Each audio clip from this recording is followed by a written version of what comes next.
Halo, selamat malam semua saudara-saudari seiman. Sebelum kita menggali lebih dalam kitab Roma, mari kita satu dalam doa. Terima kasih Tuhan atas kesempatan diberikan oleh Tuhan.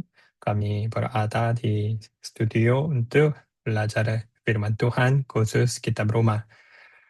Roh Kudus akan membuka hati kami dan otak kami akan bekerja dengan baik, maka kami bisa mengerti, memahami, dan kami bisa menerapkan semua yang dipelajari pada malam hari ini di dalam kehidupan kami masing-masing.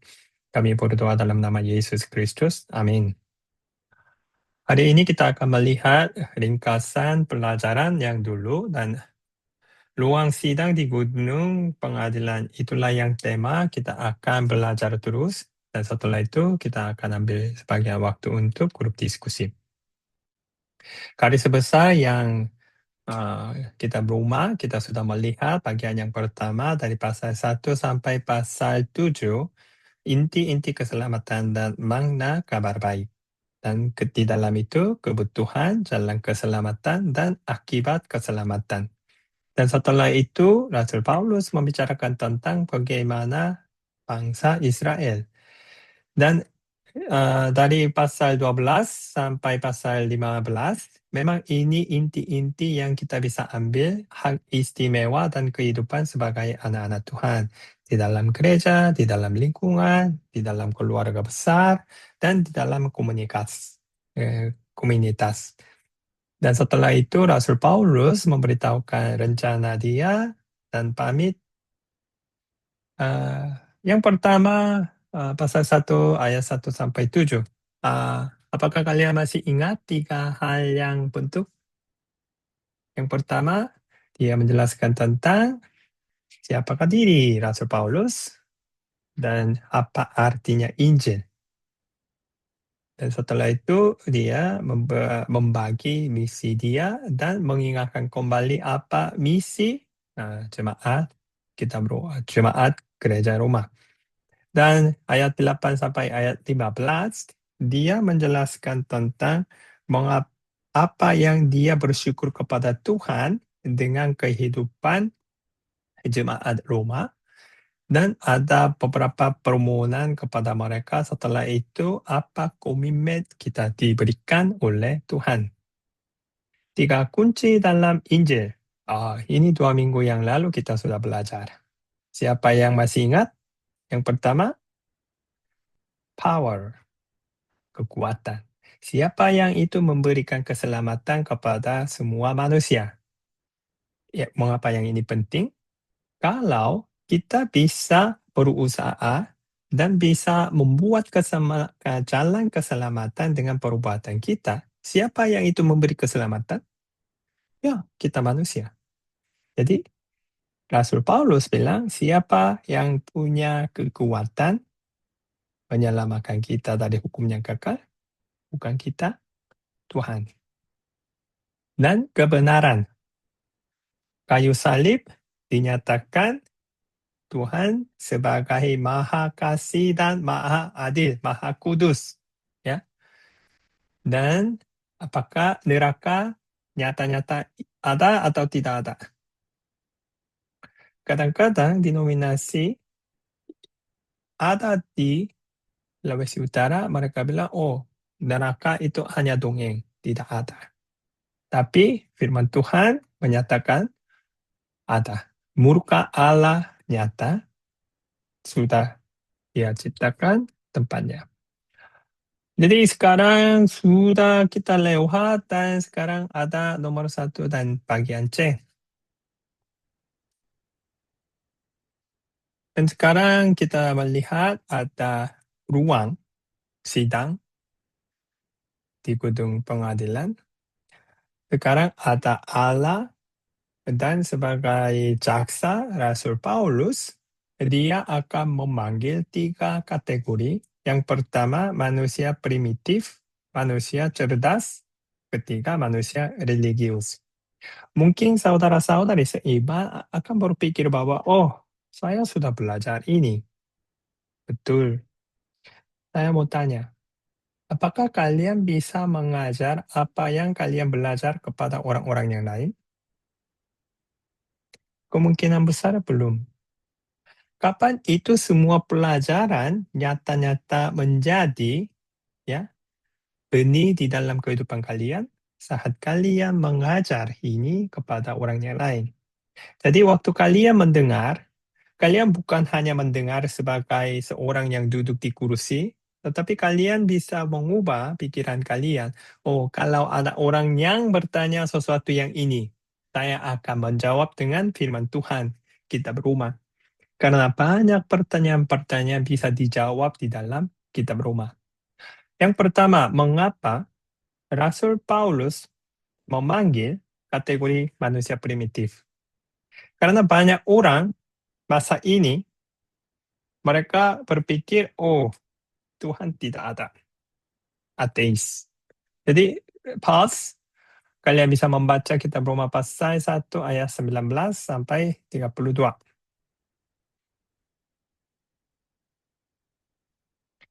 Oke, sudah selesai. Jadi kita akan melihat eh, banyak orang bilang begini, karena saya tidak pernah dengar tentang Injil, saya tidak akan dihakimi Tuhan. Benarkah? Karena banyak orang bilang begini, saya belum pernah mendengar tentang siapa itu Tuhan, kebenaran yang tertulis di dalam Alkitab, jadi tidak apa-apa. Dan masa ini banyak orang sudah mendengar tentang Injil. Jadi tidak boleh, tidak bisa berdalih.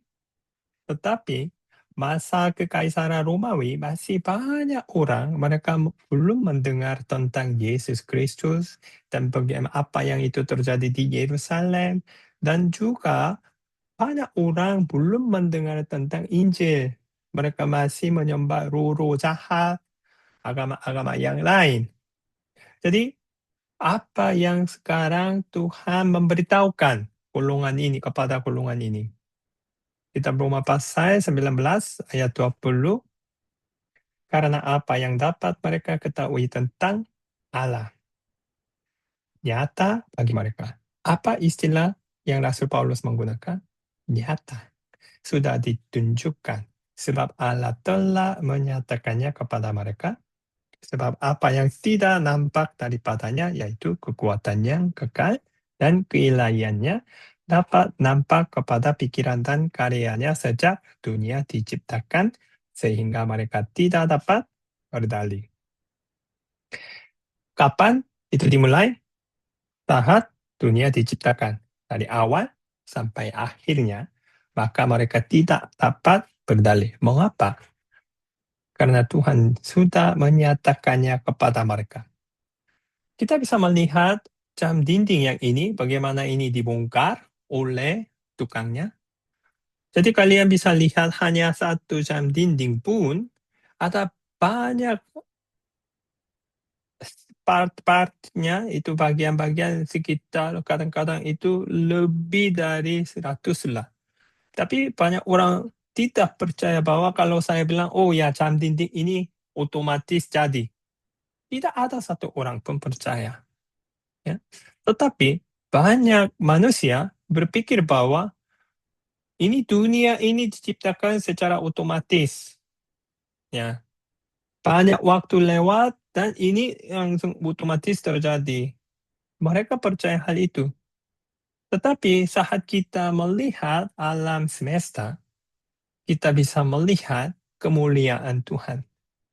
Jadi Tuhan menulis tujuan yang mengapa Tuhan menciptakan semua dunia dan alam semesta, karena Dia mau menunjukkan Dia nyata-nyata ada di dunia ini dan Dia sebagai pencipta. Oleh sebab itu, golongan itu primitif walaupun mereka belum mendengar Injil, tapi mereka sudah melihat apa? Yang pertama, kekuatannya yang kekal melalui semua binatang-binatang dan alam semesta. Dan keilahiannya. Dan Tuhan sebagai yang maha kuasa, dia bisa membaca hati manusia. Betul? Dan sekarang perdebatan yang itu terjadi. Jadi golongan manusia primitif bilang begini, begini, begini. Jadi Tuhan menjawab, dan Tuhan apa yang Tuhan yang melakukan kita bisa melihat 5 tahap bagaimana mereka menolak dan menghina Tuhan. Itu bukan hanya kebetulan atau tiba-tiba terjadi, tapi mereka sengaja menolak. Jadi Rasul Paulus menulis semua bukti-buktinya bagaimana mereka sengaja menolak. Dan ini sungguh-sungguh terjadi di dalam kehidupan orang-orang yang ateis dan orang-orang tidak percaya Tuhan. Kita Roma pasal 1 ayat 21. Sebab sekalipun mereka mengenal Allah. Firman Tuhan bilang, ini bukan sepertinya pertobatan, tapi ini yang nyata-nyata kebenaran.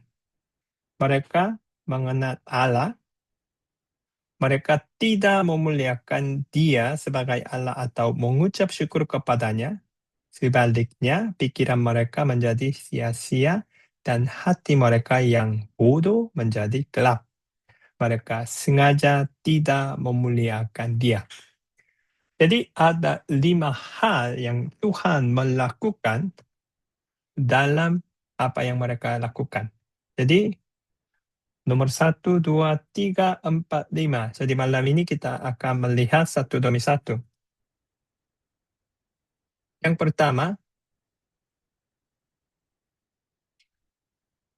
ayat 22 sampai 23 berbunyi begini. Mereka berbuat seolah-olah mereka penuh hikmat, tetapi mereka telah menjadi bodoh. Mereka berpikir mereka hikmat. Tapi dari segi Tuhan melihat kehidupan mereka itu bodoh. Mengapa?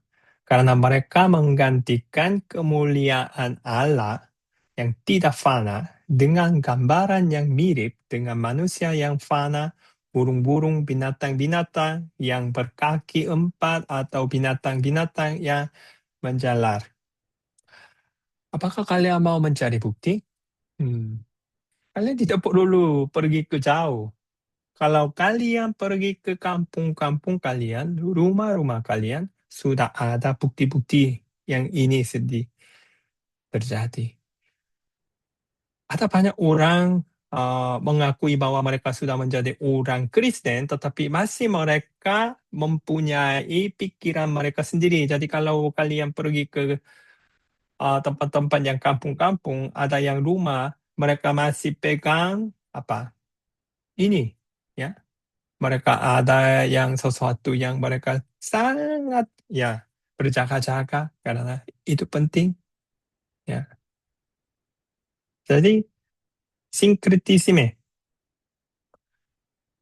Apakah ini mengapa tidak tahu atau mereka sudah tahu dan sengaja mereka menggantikan kemuliaan Allah dengan gambaran yang mirip dengan manusia yang fana? Ya, sengaja. Jadi Tuhan bilang, saya sudah melihat apa yang kalian lakukan. Kalian tidak akan tak berdalih. Ya. Jadi ini yang Tuhan melakukan. Kita Roma pasal 1 ayat 24. Karena itu, Allah menyerahkan mereka kepada keinginan hati mereka akan kecemaran sehingga mereka saling mencemarkan tubuh mereka. Memang sedih. Mengapa Tuhan menyerahkan mereka kepada keinginan hati mereka? Karena kalau mereka belum diselamatkan, belum dilahirkan kembali, mereka jati dirinya masih anak iblis. Ya. Tuhan sudah memberitahukan, menyatakan kemuliaan, kekuatan lewat alam semesta. Tetapi mereka sengaja menggantikan itu. Jadi Tuhan menyerahkan. Ini peringatan. Dan nomor 2, menukar kebenaran Allah dengan kebohongan. Sebab mereka menggantikan kebenaran Allah dengan dusta dan memuja dan menyembah makhluk dengan melupakan penciptanya yang harus dipuji selama-lamanya. Amin. Ini apa artinya? Mereka sudah tahu kebenaran, mereka sudah mendengar apa itu yang benar, siapa yang menciptakan semua dunia, tetapi mereka sengaja mereka tidak mau. Ini salah satu bukti jati diri manusia waktu mereka lahir itu anak iblis. Karena mereka selalu melawan pencipta Tuhan. Jadi ayat berikut, Roma 1 ayat 26. Karena itu Allah menyerahkan mereka kepada hawa nafsu, ya, yang memalukan sebab istri-istri mereka menggantikan persekutuan yang wajar dengan yang tak wajar. Semakin mereka menolak Tuhan, semakin kehidupan mereka hawa nafsu, kacau, dan buruk. Ya. Jadi kalau orang biasa, normal, tahap kedua, oh mungkin ini mungkin sungguh-sungguh saya salah. Pasti mereka perlu mencari kebenaran. Tetapi manusia sebagai anak iblis, mereka sangat keras kepala. Kalau kalian mencari orang yang keras kepala, tidak perlu pergi ke jauh. Saya melihat dirinya, saya keras kepala. Dulu kita hidup seperti ini. Betulkah? Dan yang ketiga, ayat 27. Mereka demikian juga suami-suami meninggalkan persekutuan yang wajar dan istri mereka dan menyala-nyala dalam beralih mereka seorang terhadap yang lain. Sehingga mereka melakukan kemusuhan laki-laki dengan laki-laki dan karena itu mereka menerima dalam diri mereka balasannya setimpal untuk kesesatan mereka. Waktu kalian melihat media-media, ayat ini sekarang sudah menjadi normal, sudah menjadi biasa. Dunia-dunia, orang-orang yang lain, mereka tidak melihat apa yang itu sekarang terjadi di dalam media. Semua drama-drama. Oh, apa masalah? Ya, karena pikiran mereka sudah berubah. Mereka sudah mengikuti ya gaya hidup sebagai anak iblis. Dan sekarang di Korea, K-drama, kalau kalian melihat, ini sudah ada di sini. Ya. Dulu waktu saya masih anak tidak boleh. Ya. Tapi sekarang semua boleh. Ya.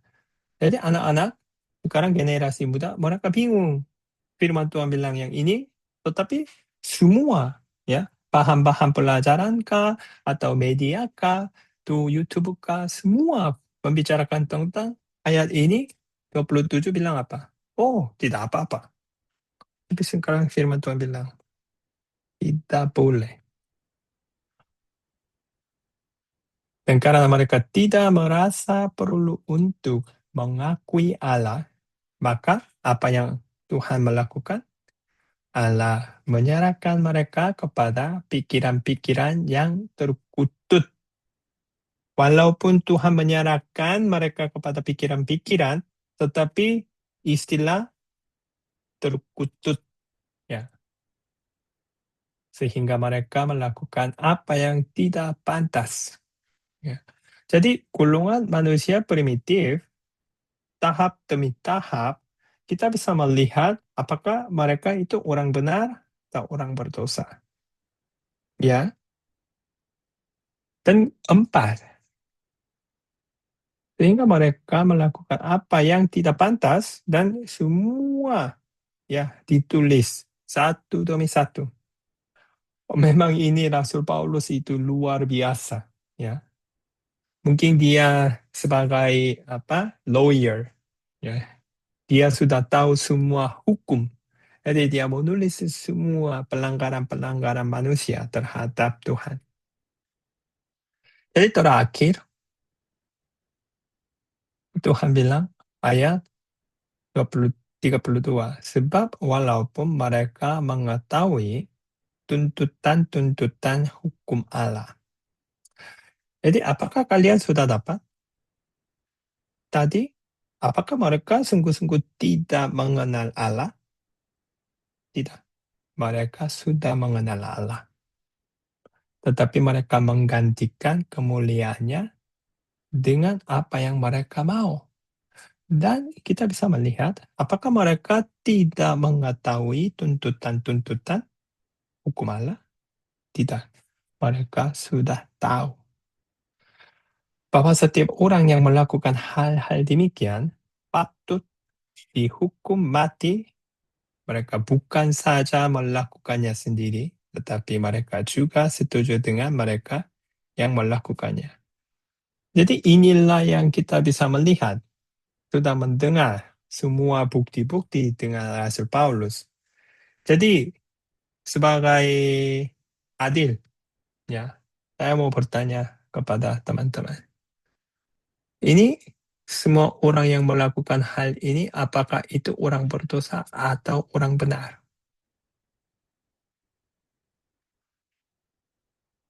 Bukan saja melakukannya sendiri, tetapi mereka juga setuju dengan mereka yang melakukannya. Sebagai orang percaya, kita seharusnya melihat dunia ini dari pandangan Tuhan, bukan dari duniawi. Kalau kita terpengaruh dari pandangan duniawi, saat kita melihat apa yang tidak benar, nanti kita akan setuju sama seperti ini. Jadi kita seharusnya jaga dirinya sendiri dengan firman Tuhan, melengkapinya.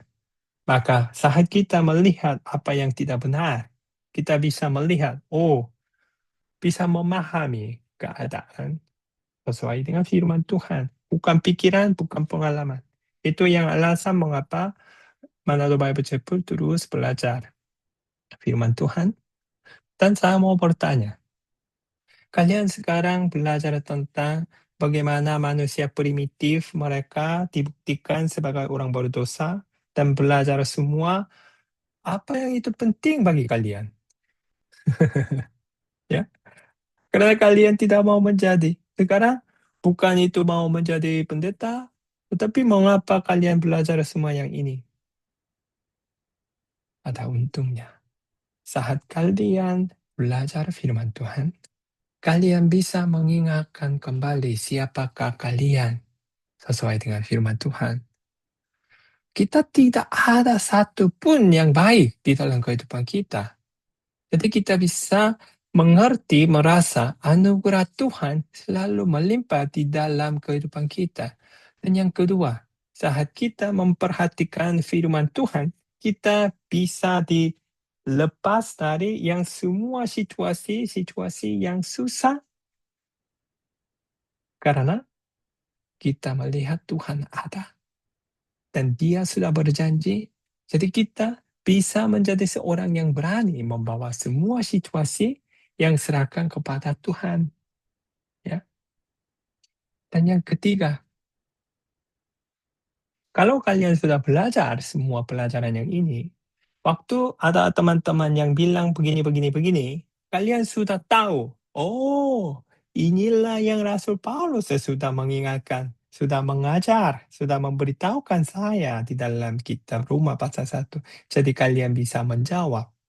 Ya. Jadi ada untungnya. Jangan menghina dan menolak karena memang mereka sudah mengetahui, tetapi mereka tidak melakukan. Jadi saya melihat kosakata ini, lihat walaupun ya mereka mengetahui tuntutan-tuntutan hukum Taurat dan ini akan dihukum mati, tetapi mereka setuju dengan mereka melakukannya. kalian seharusnya melihat tujuan iblis. Ya. Kemarin saya sudah menjelaskan bahwa iblis dia tidak mau hilang satu anak pun, maka dia tidak mau melepaskan anak-anak dia kepada Tuhan. Ini yang tujuan pertama. Jadi dia selalu menutup jalannya, maka banyak orang mendengar Injil kebenaran. Dan yang kedua, saat anak-anak iblis sudah dilahirkan kembali sebagai anak Tuhan, tujuan iblis itu berubah. Karena dia tidak bisa membuat anak Tuhan menjadi anak dia. Karena itu sudah pindah, tidak akan balik lagi. Maka apa yang dia melakukan? Dia selalu menutup jalan kepada anak-anak Tuhan mendengar kebenaran. Mengapa? Karena kebenaran itu mempercayai semua yang situasi yang gelap di dalam kehidupan kita, maka kita bisa melihat dan percaya kepada Tuhan dan akan bermega bukan karena apa yang saya buat di dalam kehidupan kita, apa yang itu sifatnya saya, tetapi apa yang Tuhan membuat di dalam kehidupan kita, kita akan bermega siapakah kita di dalam Yesus Kristus. Jadi jangan lupa, ayat 32 itu sepertinya peringatan. Jadi dalam grup diskusi, kalian bisa mengikuti satu demi satu, dan saya minta kalian sebelum jawab, kalian bisa berdoa, bagaimana ini jawaban dari Roh Kudus? Apa itu yang Roh Kudus mau bicara kepada saya hari ini? Jadi semoga kalian bisa menikmati grup diskusi dan terima kasih atas kehadiran pada malam ini. Oh, jangan lupa kalian membuat mereka.